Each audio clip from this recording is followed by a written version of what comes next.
नमस्कार, मैं हूं उमेश कुमार। आप देख रहे हैं पहाड़ टीवी।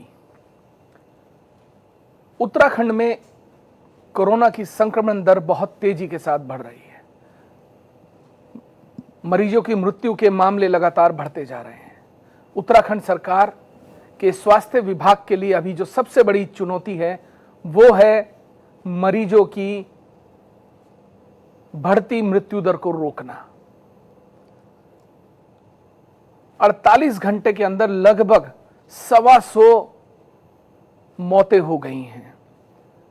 24 घंटे के अंदर सबसे बड़ा आंकड़ा 55 मौतों का पार कर गया है। संक्रमण इतनी तेजी से फैल रहा है कि रोकना अभी कहीं ना कहीं असंभव लग रहा है। मरीज हैं, बेड नहीं है, बेड हैं, ऑक्सीजन नहीं है, ऑक्सीजन है, स्टाफ नहीं है।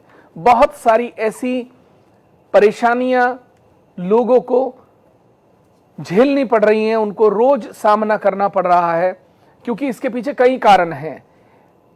आज भी 650 एएनएम के पद पूरे प्रदेश भर में खाली पड़े हैं।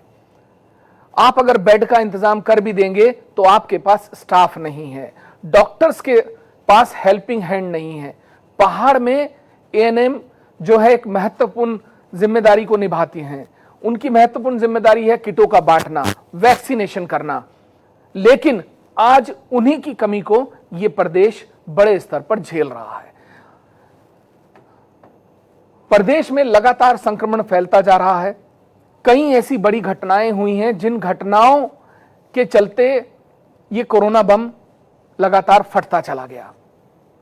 इसके पीछे कुंभ को भी एक बड़ा कारण माना जा रहा है। जिस तरीके से हरिद्वार में कुंभ के लिए लाखों लोग इकट्ठा हुए, कोई सोशल डिस्टेंसिंग नहीं थी, कोई मास्क नहीं था और लगातार कोरोना फैलता चला गया।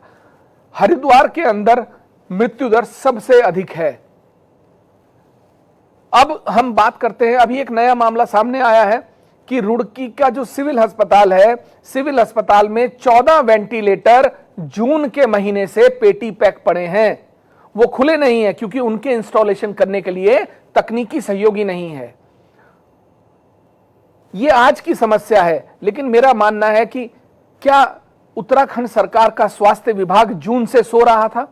क्या आपको लगता था कि कोरोना चला गया? क्या कोरोना की दूसरी लहर के आने की संभावना नहीं थी?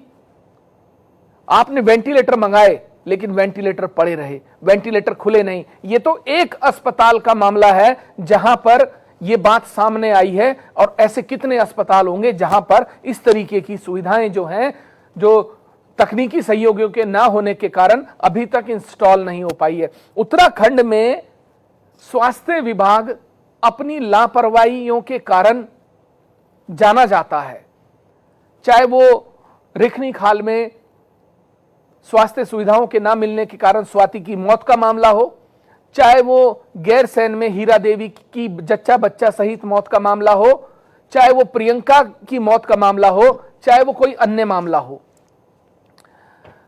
मैं अपनी सहयोगी साक्षी के पास चलता हूं और उनसे पूछते हैं कि उत्तराखंड में कोरोना की बढ़ती संक्रमण दर और मृत्यु दर के पीछे कौन से हालात हैं, क्या कारण हैं?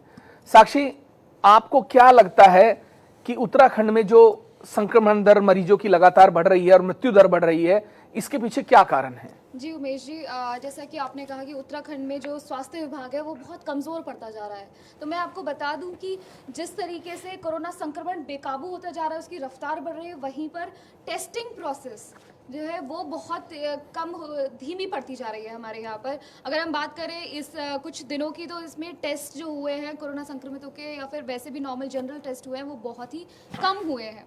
और जिन लोगों को सिम्टम्स लग रहे हैं अपने अंदर, वो स्वास्थ्य केंद्रों पर जा रहे हैं, लाइनें लगा रहे हैं, तो उस जो लाइनें लगा रहे हैं वहाँ पर सोशल डिस्टेंसिंग का पालन नहीं हो रहा, तो जो लोग संक्रमित नहीं भी हैं वो भी इससे संक्रमण में आ रहे हैं, उसकी चपेट में आ रहे हैं, और इस वजह से उनमें भी लक्षण देखने को मिल रहे हैं। तो ये जो टेस्टिंग प्रोसेस था, इस स्वास्थ्य विभाग को इस तरह के कुछ नियम निकालने चाहिए थे, कुछ इसके उपाय सोचना चाहिए था कि इस तरीके से टेस्टिंग प्रोसेस घर में कराया जा सके या फिर उसमें स्लॉट्स में कराया जा सके। लेकिन उसको लेकर कोई भी एक जो होता है उसको नहीं किया गया, मतलब उसको सिस्टम फॉलो नहीं किया, एक प्रोसेस ढंग से उसको फॉलो किया ही नहीं गया।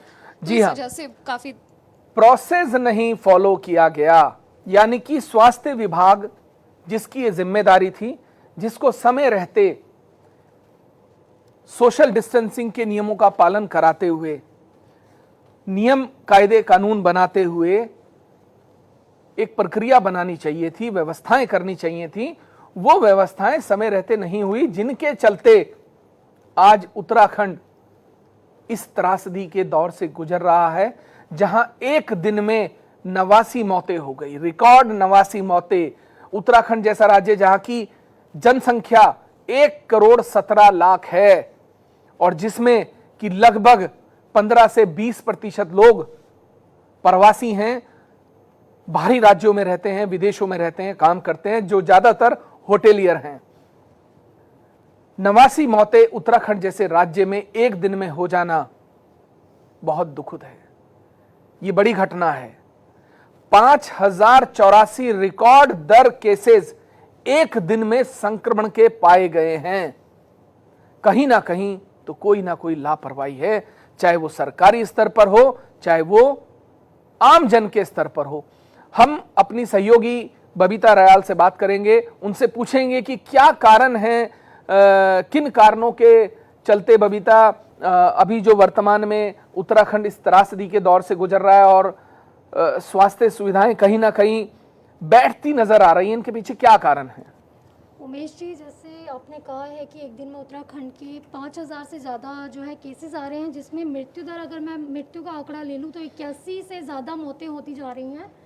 और वहीं जो सबसे मेन कारण है उत्तराखंड का, वो मैं यही कहना चाहूँगी कि उत्तराखंड का सबसे मेन कारण जो है वो यही है कि जो ये कुंभ मेला भी शुरुआत हुई थी, सरकार ने इस पर भी काफ़ी लापरवाही बरती थी कि लोगों को है जो सही समय पर उन्होंने कुंभ मेला जो है वो बंद नहीं करवाया। जब इतने सारे लोग लाखों की तादाद में जब संक्रमित हो गए, उसके बाद उन्होंने फैसला लिया कि अब ये जो है जो कुंभ मेला उसको बंद कर देना चाहिए। तो मुझे लगता है ये जो फैसला है ये पहले ही ले लेना चाहिए था। और सेकंड जो बात है वो ये हो रही है कि लोगों में भी काफ़ी लापरवाही देखने के लिए मिल रही है। जबकि अगर 24 घंटे का आंकड़ा देख लिया जाए, जैसे आपने कहा है कि 24 घंटे में 5000 से ज़्यादा केसेस आ रहे हैं, उसके बावजूद भी लोग काफ़ी लापरवाही बरत रहे हैं। लोगों को ये लग रहा है कि जैसे वैक्सीनेशन अभी हो रहा है, लोग इसके लिए भी लोगों में ये धारणाएँ चल रही हैं कि वैक्सीन लगाने के बाद शायद हम कोरोना पॉजिटिव हो ही नहीं सकते हैं। तो इस बात पर भी मैं अमल करवाना चाहूँगी कि अगर आपने वैक्सीन ले लिया है, पहले तो मैं ये कहूँगी कि आपने अगर वैक्सीन लिया तो उसकी सेकंड डोज भी लगवाइए। और सेकंड बात यह है कि अगर आपने वैक्सीन ले लिया है तो उसके बावजूद भी आप कोरोना की गाइडलाइंस का पालन कीजिए। और इसी के साथ जो है मैं आपको ये भी अवगत करवाना चाहूँगी कि अस्पतालों में बेड की कमी आ चुकी है। अस्पतालों के बाहर जो है नो बेड के जो बोर्ड है वो टांग दिए गए हैं और कहीं ना कहीं वहाँ पर ऑक्सीजन की कमी भी देखने के लिए मिल रही है। तो इसीलिए आप जितना हो सके अपने आप को सुरक्षित रखिए, कोरोना की गाइडलाइंस का पालन कीजिए। और उसी के साथ में ये भी कहना चाहूँगी कि आप जो है कोरोना की गाइडलाइंस का पालन तो कीजिए ही, साथ में लोगों के अंदर ये वहम हो चुका है कि उनको अगर साधारण फ्लू भी हो रहा है तो वो उसको एक गंभीर तौर पर मान रहे हैं कि शायद उन्हें कोरोना हो चुका है। तो मैं यही कहूँगी कि कोरोना जो है उसमें साधारण अगर आपको फ्लू लग रहा है तो उस टाइम पे आप अस्पतालों की तरफ रुख ना कीजिए, अपने आप को आइसोलेट कीजिए। तो साथ ही कई बार ये खबरें भी आई हैं सर कि जो लोग हैं जो सिफारिशें कर रहे हैं अस्पतालों में भी आप क्या है जो सिफारिश कर रहे हैं उनके लिए ऑक्सीजन सिलेंडर मंगवाए जा रहे हैं, उनके लिए बेड मंगवाए जा रहे हैं। लोग पहले से इस चीज़ की बुकिंग कर रहे हैं, जबकि जो गंभीर रूप से पीड़ित है उनको ना ही बेड मिल पा रहा है ना ऑक्सीजन मिल पा रहा है, जिस वजह से जो है वो मृत्यु दर बढ़ते ही जा रहे हैं। जी उमेश जी। जी हाँ, कई कारण ऐसे हैं जो बबीता ने बताए कि संक्रमण और मृत्यु दर बढ़ने के पीछे हैं। एक बड़ा मामला और उत्तराखंड में सामने आया है, ये मामला है कोविड जो केंद्र हैं जहां पर कोविड के मरीजों को रखा जाता है, वहां से कोविड के मरीजों का भाग जाना। ये कोई छोटी घटना नहीं है, ये बहुत बड़ी घटना है। कोविड केंद्रों से मरीजों का भाग जाना, बागेश्वर, नरेंद्रनगर, टिहरी, कई जगहों से लगभग 70 से 75 कोरोना मरीज भाग गए हैं, जो इस समय समाज के बीच में कोरोना बम के तौर पर घूम रहे हैं। हम अपनी सहयोगी खुशबू से बात करेंगे। खुशबू थोड़ा सा प्रकाश डालेंगी कि क्या क्या मामले हैं ऐसे। खुशबू, क्या ऐसे कारण हैं जिनके चलते उत्तराखंड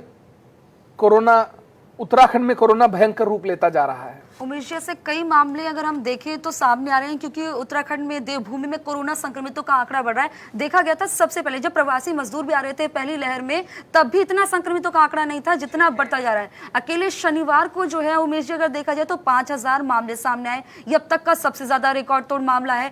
वहीं आपको बताएं लापरवाही कहाँ कहाँ बढ़ती जा रही है। बढ़ती ये जा रही है कि जो चेकपोस्ट से गाड़ियां गुजर रही हैं वहां पर अगर हम देखें तो आशा रोड़ी जो चेकपोस्ट है वहां पर जब गाड़ियां गुजर रही है तो बाहर से आने वाले जो लोग हैं उनका कोविड टेस्ट जो हुआ है उसकी रिपोर्ट मांगी जा रही है देखने के लिए। लेकिन कुछ लोग ऐसे हैं वो रिपोर्ट दिखाने के बजाय इधर उधर से दाएं बाएं से भाग जाते हैं बॉर्डर क्रॉस करके, और जिस वजह से यहाँ पर सुरक्षा जो है पूरी तरह से सुरक्षा के जो इंतजाम किए हैं वो फेल होते नजर आ रहे हैं। वहीं आपने जो बात करी थी कि नरेंद्रनगर और बागेश्वर में तो 70 से 75 लोग जो हैं कोविड सेंटर से भाग चुके हैं, जिसकी वजह से ये एक तरह से कोरोना बम बन के फैले हुए हैं।